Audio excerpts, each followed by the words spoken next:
ಬನ್ನಿ ಇವತ್ತಿನ ಈ ವಿಶಿಷ್ಟವಾದ ವಿಷಯದೊಳಗೆ ನೇರವಾಗಿ ಧುಮುಕೋಣ. ಡಿಜಿಟಲ್ ಜಗತ್ತಿನಲ್ಲಿ ನಾವು ಪ್ರತಿದಿನ ಎಷ್ಟೋ ತಂತ್ರಜ್ಞಾನದ ತಪ್ಪುಗಳನ್ನು ನೋಡ್ತೇವೆ. ಆದರೆ ಕೆಲವೊಮ್ಮೆ ಯಂತ್ರಗಳು ಮಾಡುವ ಒಂದು ಸಣ್ಣ ಪ್ರಮಾದವೂ ಕೂಡ ಸಂಪೂರ್ಣವಾಗಿ ಹೊಸ ಮತ್ತು ಅಚ್ಚರಿಯ ಕಲಾಕೃತಿಯನ್ನು ಸೃಷ್ಟಿಸುತ್ತದೆ. ಈ ವಿಶ್ಲೇಷಣೆಯಲ್ಲಿ ಒಂದು ಸಾಮಾನ್ಯ ಮಕ್ಕಳ ಪದ್ಯವು ಅಲ್ಗಾರಿದಮ್ನ ಎಡವಟ್ಟಿನಿಂದ ಹೇಗೆ ಸಂಪೂರ್ಣ ಗೊಂದಲಮಯವಾದ ನಕಲಾಗಿ ಅಂದ್ರೆ ಟ್ರಾನ್ಸ್ಕ್ರಿಪ್ಟ್ ಆಗಿ ಬದಲಾಗಿದೆ ಅನ್ನೋದನ್ನ ನೋಡಲಿದ್ದೇವೆ.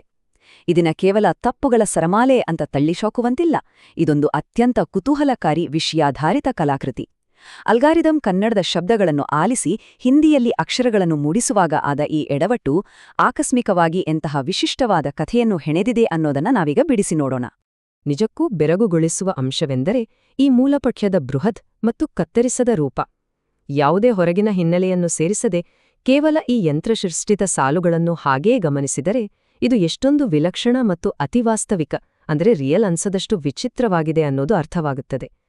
ನಿಷೇಧ ಅನ್ನೋ ಪದದಿಂದ ಶುರುವಾಗಿ ನಿರಂತರವಾಗಿ ಹರಿದುಬರುವ ಈ ಗೊಂದಲಮಯ ಪದಗಳು ಕೇವಲ ಸಾಫ್ಟ್ವೇರ್ ದೋಷವಲ್ಲ, ಬದಲಾಗಿ ಒಂದು ವಿಚಿತ್ರ ಅನುಭವವನ್ನು ಕಟ್ಟಿಕೊಡುವ ಪದಗಳ ಪ್ರವಾಹ.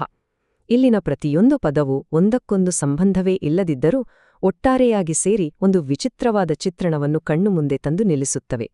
ಭಾಗ 1: ಪ್ರಕೃತಿ ಮತ್ತು ಸೌಂದರ್ಯದ ಅಂಶಗಳು. ಈ ಗೊಂದಲದ ನಡುವೆಯೂ ಕೆಲವು ಸುಂದರ ದೃಶ್ಯಗಳು ಹೇಗೆ ಅಡಗಿವೆ ಅನ್ನೋದನ್ನ ನೋಡೋಣ. ಇಲ್ಲಿರುವ ಕೆಲವು ನಿರ್ದಿಷ್ಟ ಪದಗಳನ್ನೊಮ್ಮೆ ಗಮನಿಸಿ. ಹೂವಿನ ಮಾಲೆ, ಸೌಂದರ್ಯ, ಜ್ಯೋತಿ, ಹಳ್ಳಿ, ರೆಸಾರ್ಟ್ ಮತ್ತು ತಾಂಬೂಲ. ಈ ಪದಗಳೆಲ್ಲವೂ ನೇರವಾಗಿ ಆ ಕಚ್ಚಾ ಪಠ್ಯದಿಂದಲೇ ಆರಿಸಲ್ಪಟ್ಟಿವೆ. ಈ ಎಲ್ಲ ಭೌತಿಕ ಮತ್ತು ಸ್ಥಳ ಆಧಾರಿತ ವಸ್ತುಗಳನ್ನು ಒಟ್ಟುಗೂಡಿಸಿ ನೋಡಿದಾಗ ಒಂದು ಸುಂದರವಾದ, ಹಬ್ಬದ ಮತ್ತು ಪ್ರಕೃತಿಯ ಆಹ್ಲಾದಕರ ಚಿತ್ರಣ ನಮ್ಮ ಮನಸ್ಸಿನಲ್ಲಿ ತಾನಾಗಿಯೇ ಮೂಡುತ್ತದೆ. ತಂತ್ರಜ್ಞಾನ ದಾರಿತಪ್ಪಿದ್ರೂ ಕೂಡ ಈ ಕೆಲವು ಪದಗಳು ನಮಗೆ ಒಂದು ಹಬ್ಬದ ವಾತಾವರಣದ ಸುಳಿವು ನೀಡುತ್ತವೆ.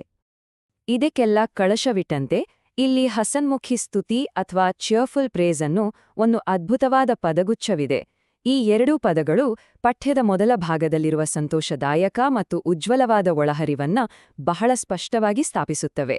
ಎಷ್ಟೇ ಗೊಂದಲಗಳಿದ್ದರೂ ಈ ಸಾಲುಗಳ ಒಳಗೆ ಎಲ್ಲೋ ಒಂದು ಕಡೆ ಸಂಭ್ರಮದ ವಾತಾವರಣ ಅಡಗಿದೆ ಅನ್ನೋದನ್ನ ಈ ಪದಗುಚ್ಛ ಸಾರುತ್ತದೆ.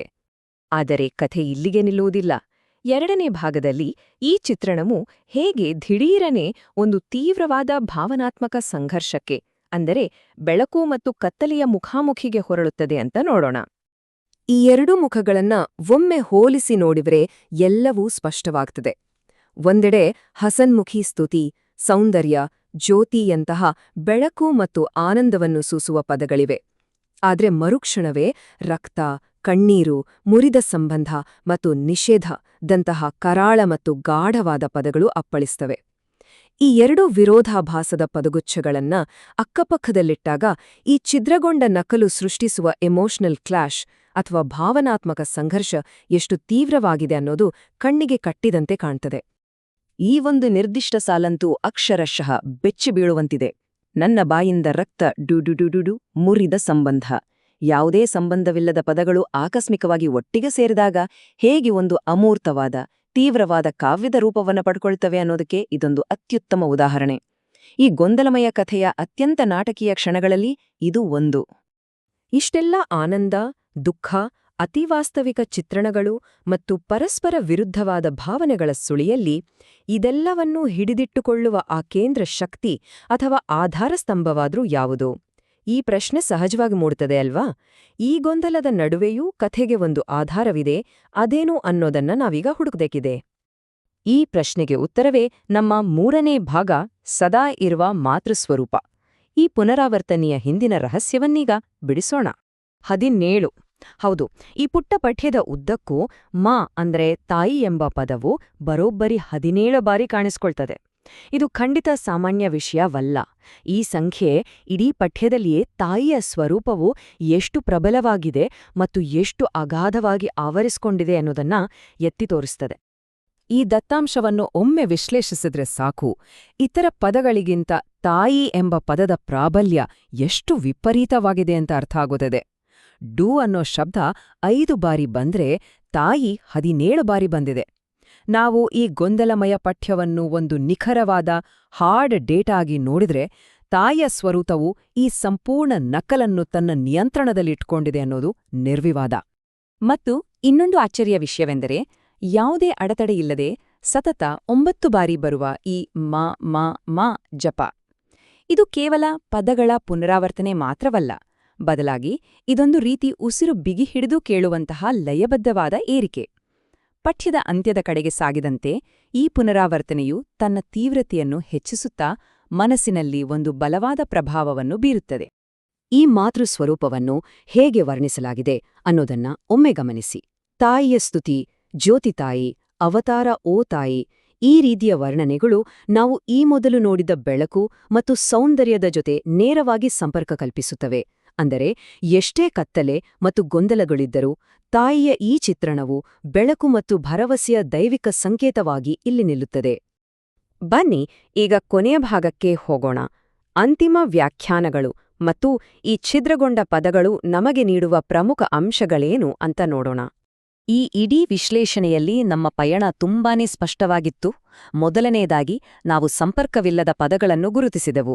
ನಂತರ ಆ ಪದಗಳ ನಡುವಿನ ಆನಂದ ಮತ್ತು ಕರಾಳತೆಯಂತಹ ವಿರೋಧಾಭಾಸಗಳನ್ನು ವಿಶ್ಲೇಷಿಸಿದೆವು. ಮತ್ತು ಅಂತಿಮವಾಗಿ ಈ ಎಲ್ಲಾ ಗೊಂದಲಗಳ ನಡುವೆಯೂ ಕಥೆಯನ್ನು ಹಿಡಿದಿಳುವ ಮಾತೃಸ್ವರೂಪವನ್ನು ನಾವು ಕಂಡುಕೊಂಡೆವು. ಸಂಪೂರ್ಣ ಅತಿವಾಸ್ತವವಾದ ಈ ನಕಲಿನಲ್ಲಿ ನಾವೊಂದು ಲಾಜಿಕಲ್ ಆದ ತಾರ್ಕಿಕ ರಚನೆಯನ್ನು ಕಂಡುಕೊಂಡಿದ್ದು ಹೀಗೆಯೇ. ಮುಕ್ತಾಯದ ಹಂತದಲ್ಲಿ ಪದೇ ಪದೇ ಕಾಣಿಸಿಕೊಳ್ಳುವ ಈ ಒಂದು ನಿರ್ದಿಷ್ಟ ವಾಕ್ಯವನ್ನು ನಾವು ಮರೆಯುವಂತಿಲ್ಲ. ಎಲ್ಲರಿಗೂ ಸಂಪೂರ್ಣ ರಜೆ ಅಥವಾ ಪೂರಿ ಚುಟ್ಟಿ ತಮಾಮ್. ಇಷ್ಟೆಲ್ಲ ಗೊಂದಲ, ಸಂಘರ್ಷ ಮತ್ತು ಭಾವನೆಗಳ ಏರಿಳಿತಗಳ ನಂತರ ಈ ವಾಕ್ಯವು ಎಲ್ಲದಕ್ಕೂ ಒಂದು ಅಂತಿಮ ವಿಶ್ರಾಂತಿ ಅಥವಾ ಬಿಡುಗಡೆಯನ್ನು ಒದಗಿಸುವಂತೆ ಭಾಸವಾಗುತ್ತದೆ. ಈ ವಿಲಕ್ಷಣ ಪಯಣಕ್ಕೊಂದು ಶಾಂತಿಯುತ ಅಂತ್ಯವನ್ನು ಈ ಸಾಲು ತಂದುಕೊಡುತ್ತದೆ. ಹಾಗಾಗಿ ಕೊನೆಯದಾಗಿ ಒಂದು ಮಹತ್ವದ ಪ್ರಶ್ನೆ ಕಾಡದೇ ಇರುವುದು, ತಂತ್ರಜ್ಞಾನ ಮಾಡಿದ ಒಂದು ಸಣ್ಣ ದೋಷ ಅಥವಾ ಆಲ್ಗರಿಥಮ್ನ ಎಡವಟ್ಟು ಆಕಸ್ಮಿಕವಾಗಿ ತನ್ನದೇ ಆದ ಒಂದು ವಿಶಿಷ್ಟವಾದ ಅಮೂರ್ತ ಕಾವ್ಯವನ್ನು ಸೃಷ್ಟಿಸಬಲ್ಲದೆ? ಖಂಡಿತವಾಗಿಯೂ ಹೌದು ಅನಿಸುತ್ತೆ ಅಲ್ವಾ? ಡಿಜಿಟಲ್ ಭಾಷಾಂತರದ ಈ ಗೊಂದಲಗಳಲ್ಲಿ ಅಡಗಿರುವ ಉದ್ದೇಶಿಸದ ಕಲೆ ಮತ್ತು ಆಳವಾದ ಭಾವನಾತ್ಮಕ ವಿರೋಧಾಭಾಸಗಳು ನಿಜಕ್ಕೂ ನಮ್ಮನ್ನು ಚಿಂತನೆಗೆ ಹಚ್ಚುತ್ತವೆ. ಯಂತ್ರದ ತಪ್ಪುಗಳಲ್ಲೂ ಒಂದು ಸೌಂದರ್ಯವಿದೆ, ಸೂಕ್ಷ್ಮವಾಗಿ ಗಮನಿಸಿದರೆ ಅದು ಗೋಚರಿಸುತ್ತದೆ. ಈ ಒಂದು ಅದ್ಭುತವಾದ ಪ್ರಶ್ನೆ ಮತ್ತು ಆಲೋಚನೆಯೊಂದಿಗೆ ಇವತ್ತಿನ ಈ ವಿಶ್ಲೇಷಣೆಯನ್ನು ಇಲ್ಲಿಗೆ ಮುಗಿಸೋಣ.